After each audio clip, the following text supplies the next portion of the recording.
Alhamdulillah wassalatu wassalamu ala Rasulillah wa ala alihi wa sahbihi mawalah amma ba'du. Qala Allah Ta'ala fi kitabihil karim, a'udzu billahi minasy syaithanir rajim. Faqul tastaghfiru rabbakum innahu kana ghaffara yursilis samaa'a 'alaikum midrara wa yumditkum bi amwali wa banina wa yaj'al lakum jannati wa yaj'al lakum anhara. Al-ayah. Shadaqallahul azim. Ma'asyiral muslimin, Bapak Ibu jamaah Qiyamul Ramadan Masjid Al-Maghfirah rahimakumullah. Alhamdulillahi rabbil alamin. Di fase kedua bulan suci Ramadan, 10 hari kedua atau di pertengahan bulan suci Ramadan yang merupakan hari-hari ampunan dari Allah Subhanahu wa taala, fase maghfirah dari Allah Subhanahu wa taala. Alhamdulillah kita dapat melaksanakan qiyamul Ramadan, insyaallah nanti disempurnakan dengan ibadah salat witir. Mudah-mudahan kita semuanya selalu mendapatkan rahmat dan ampunan Allah Subhanahu wa taala. Amin Allahumma amin. Para jamaah rahimakumullah, bagi kita sebagai seorang muslim, sebagai orang yang beriman kepada Allah Subhanahu wa taala, kondisi terbaik kita adalah saat salah dosa kita diampuni oleh Allah Subhanahu wa taala.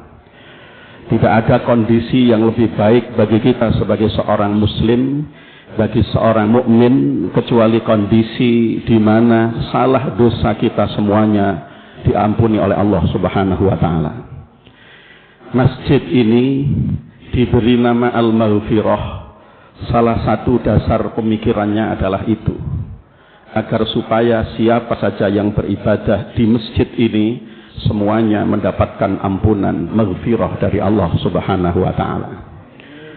Ma'asyiral muslimin rahimakumullah, kalau kita perhatikan di dalam Al-Qur'an, di antaranya di dalam surat Nuh ayat 10 sampai dengan ayat 12 yang tadi sudah saya sitir di muqaddimah ini tadi, Allah Subhanahu wa taala mengingatkan kepada kita, memerintahkan kepada kita untuk selalu berusaha memohon ampunan Allah Subhanahu wa taala.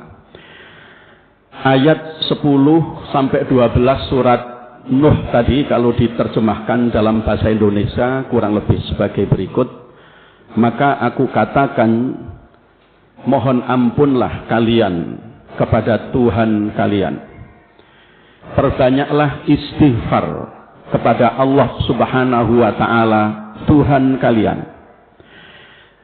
Jika kalian mau memperbanyak istighfar, selalu berusaha untuk memohon ampunan kepada Allah Subhanahu wa taala, yursilis samaa'a 'alaikum midrara, maka Dia akan menurunkan hujan dari langit, hujan yang deras yang membawa rahmat. Amin Allahumma amin. Wa yumditkum bi amwali wa banina, dan jika kalian mau memperbanyak istighfar, selalu berusaha untuk memohon ampunan Allah Subhanahu wa taala, maka Dia Allah akan memanjangkan, akan memperbanyak untuk kalian anak-anak dan harta benda kalian. Kalau kepingin punya banyak anak, perbanyaklah istighfar. Tapi yo gak cukup maca istighfar tok, yo istrinya harus dicampuri. Ya, nek istighfar tok bojone gak dicampuri ya gak jadi-jadi. Ya. Maka berusahalah sungguh-sungguh, bekerja keraslah. Bekerja keraslah, tapi ingat selalu perbanyak istighfar. Maka harta benda kalian akan diperbanyak oleh Allah. Artinya menjadi harta benda yang barokah. Amin Allahumma amin. Wa yaj'al lakum jannati wa yaj'al lakum anhara, dan Dia Allah akan menjadikan untuk kalian sungai-sungai dan kebun-kebun, kekayaan melimpah barokah. Amin Allahumma amin.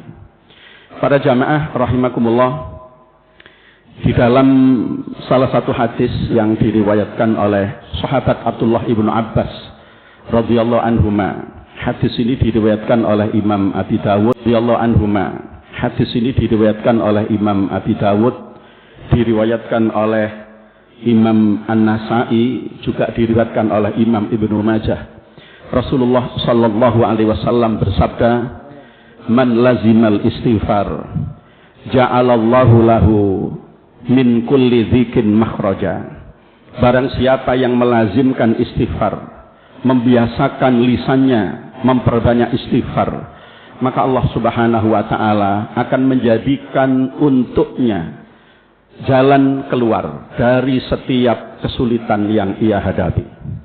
Wa min kulli hammin faraja, dan Allah akan menjadikan untuknya kegembiraan dari setiap kesusahan yang ia rasakan. Wa razaqahu min haitsu la yahtasib, dan dia Allah akan memberikan rizki kepadanya dari jalan yang tidak disangka-sangka.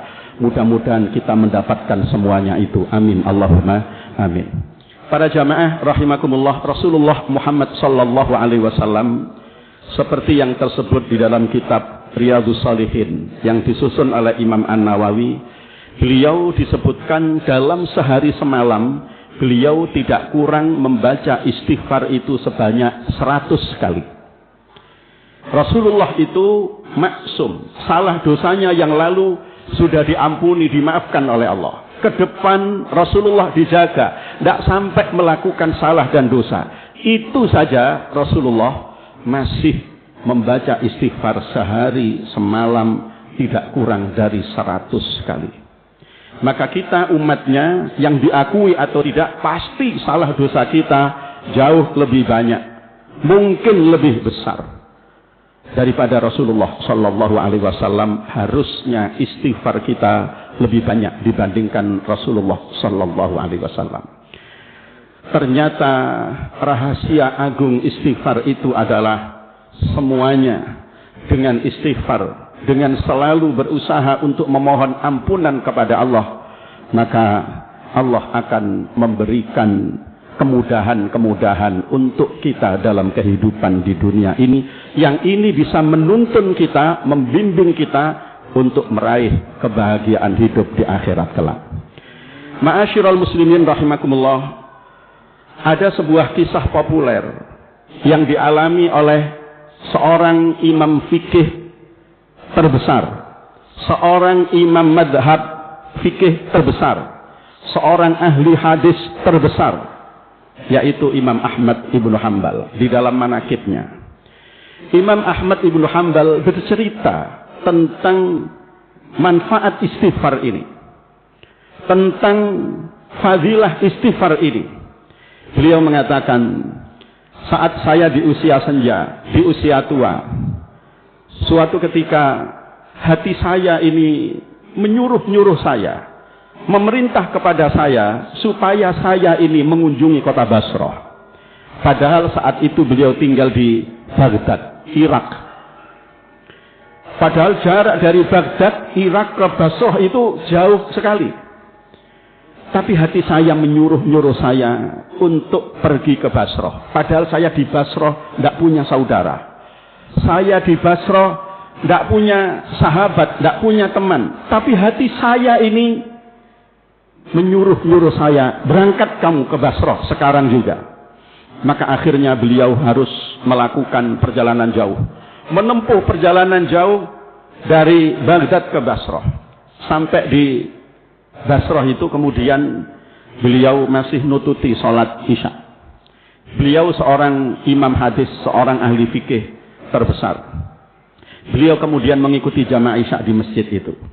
Orang-orang tidak ada yang kenal siapa orang ini, orang asing ini, karena memang beliau tidak memperkenalkan diri. Padahal waktu itu orang se-Irak itu kenal dengan sosok yang namanya Imam Ahmad ibnu Hanbal, karena kepakarannya di bidang hadis dan kepakarannya di bidang fikih.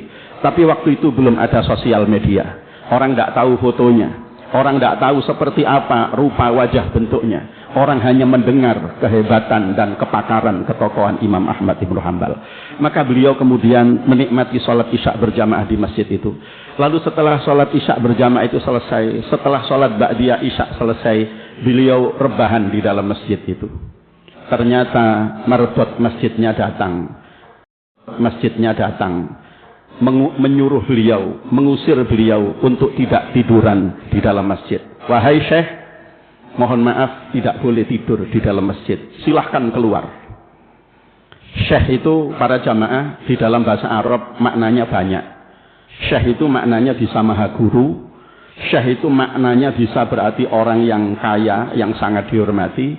Syekh itu maknanya bisa berarti orang yang sudah tua. Kebetulan Imam Ahmad Ibnu Hanbal memang usianya sudah tua, sehingga beliau dipanggil Syekh. Jadi bapak-bapak kalau dipanggil Syekh jangan gede rasa dulu, ya, karena Syekh itu bisa berarti usianya sudah tua, ya. Kadang Syekh tapi terusane Syekh sopo, setan, nah gitu, ya. Naudzubillahi min dzalik, ya. Nah ini beliau dipanggil Syekh, Syekh, gak boleh tidur di dalam masjid, keluar sana, diusir beliau, keluar dari masjid, beliau keluar.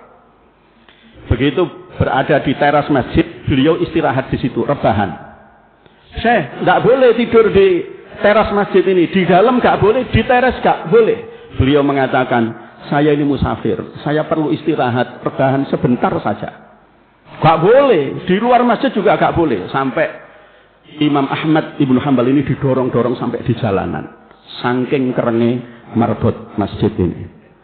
Makanya jadi marbot nggak boleh kereng-kereng. Ya, jadi kalau ada orang mau kencing ke masjid, Pak, meskipun gak sholat, gak apa-apa, kasih tempat aja kencing di masjid daripada nguyurin nang pretes kono kadoan. Ya, naudzubillah min dzalik. Nanti ada catatan sendiri dari malaikat, catatane nguyut tok nang masjid gak sembahyang. Loh. Ya, jadi artinya toleran, kemudian fleksibel dengan orang lain. Beliau ini diusir-usir, didorong-dorong sampai di jalan. Karena beliau tidak punya tempat, ternyata tidak jauh dari masjid itu ada kedai roti. Ada kedai roti. Kedai roti, tukang rotinya ini melihat Imam Ahmad ini didorong-dorong sampai di jalan. Akhirnya karena merasa kasihan, wahai Syekh, jika jenengan mau istirahat, istirahatlah di tempat saya. Tapi mohon maaf, rumah saya kecil, jadi satu dengan kedai roti ini. Kalau jenengan berkenan istirahat, monggo istirahat untuk malam ini. Akhirnya beliau, alhamdulillah, terima kasih, bisa istirahat di kedai roti ini. Lalu beliau ini memperhatikan apa yang dilakukan oleh tukang roti ini. Yang menarik perhatian Imam Ahmad itu, lisannya tukang roti ini. Jadi dia bikin roti sekaligus jual roti di situ. Jadi ngudek adonannya juga di situ, ya. Yang diperhatikan oleh Imam Ahmad Ibnu Hanbal adalah dari lisannya penjual roti ini tidak pernah berhenti membaca istighfar.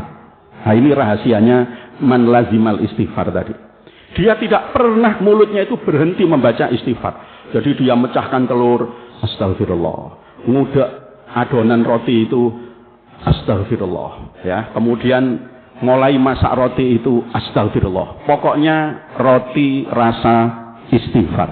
Ya, roti rasa istighfar. Pokoknya itu astagfirullahaladzim terus. Imam Ahmad akhirnya kemudian bertanya kepada tukang roti ini, Pak, saya perhatikan jenengan dari tadi itu kok lisannya itu tidak pernah berhenti membaca istighfar. Sudah sejak berapa lama kebiasaan melazimkan membaca istighfar ini jenengan lakukan? Kata bakul roti, penjual roti ini, alhamdulillah sudah sejak lama kebiasaan ini saya lakukan. Sudah 30 tahun. 30 tahun Pak melazimkan membaca istighfar. Berarti kalau kita baru 5 tahun masih kurang jauh. Sudah 30 tahun Pak saya. Sudah 30 tahun Syekh dalam arti orang tua. Karena orang ini juga tidak tahu yang dihadapannya adalah Imam Ahmad Ibnu Hanbal. Sudah 30 tahun. Lalu Imam Ahmad bertanya, apa samroh, buah, manfaat yang jenengan rasakan setelah jenengan membiasakan istighfar sekian lama itu? Penjual roti ini dengan sangat tenang mengatakan, alhamdulillah Syekh, sejak saya melazimkan istighfar ini, tidak ada satupun doa saya yang tidak diijabah oleh Allah Subhanahu wa ta'ala. Sejak saya membiasakan istighfar ini, tidak ada permohonan saya yang tidak diijabah oleh Allah Subhanahu wa ta'ala. Semuanya diijabah oleh Allah. Kepingin punya rumah, alhamdulillah, meskipun gak besar, tapi di situ bisa dipakai tempat usaha, menjadi rumah yang barokah. Alhamdulillah punya keluarga, keluarganya, istrinya solihah, nurut sama suaminya, anak-anaknya soleh solihah, punya keluarga yang barokah, sakinah, mawaddah, warahmah. Semua permohonan saya diijabah oleh Allah. Imam Ahmad terus mendengar orang ini dengan semakin tertarik. Lalu yang semakin bikin Imam Ahmad tertarik itu ketika penjual roti ini mengatakan, cuman ada satu syekh yang sampai sekarang ini belum dikabulkan oleh Allah. Saya sudah minta sejak dari dulu sampai sekarang belum diijabah oleh Allah Subhanahu wa ta'ala. Lalu Imam Ahmad penasaran, apa permintaanmu yang belum dikabulkan oleh Allah itu? Sejak dari kecil saya minta kepada Allah, ya Allah pertemukan saya dengan Imam Ahmad Ibnu Hanbal, ahli hadis, ahli fikih itu. Karena dia sangat senang sekali mendengar kepakaran beliau di bidang hadis, di bidang fikih. Akhirnya Imam Ahmad itu terbelalak. Masya Allah, jadi gara-gara istighfar sampeyan ini saya disuruh oleh hati saya, diperintah oleh Allah datang ke Basrah ini. Ya Allah, seandainya bukan karena istighfarmu, mungkin aku tidak pernah sampai di tempat ini. Orang ini baru menyadari bahwa orang di hadapannya adalah Imam Ahmad Ibnu Hanbal. Ia bersyukur kepada Allah, ia merangkul Imam Ahmad Ibnu Hanbal karena semua doa dan permohonannya semuanya sudah diijabah oleh Allah Subhanahu wa ta'ala. Ma'asyiral muslimin rahimakumullah, manfaatkan 10 hari fase kedua di bulan Ramadan ini untuk menggapai ampunan Allah Subhanahu wa ta'ala. Dan yakinlah kalau salah dosa kita sudah dimaafkan, diampuni oleh Allah Subhanahu wa ta'ala, doa permohonan kita pasti akan diijabah oleh Allah Subhanahu wa ta'ala. Amin Allahumma amin. Usikum wa nafsi bitaqwallah faqad fazal muttaqun. Semoga bermanfaat, kurang lebihnya mohon maaf. Assalamualaikum warahmatullahi wabarakatuh.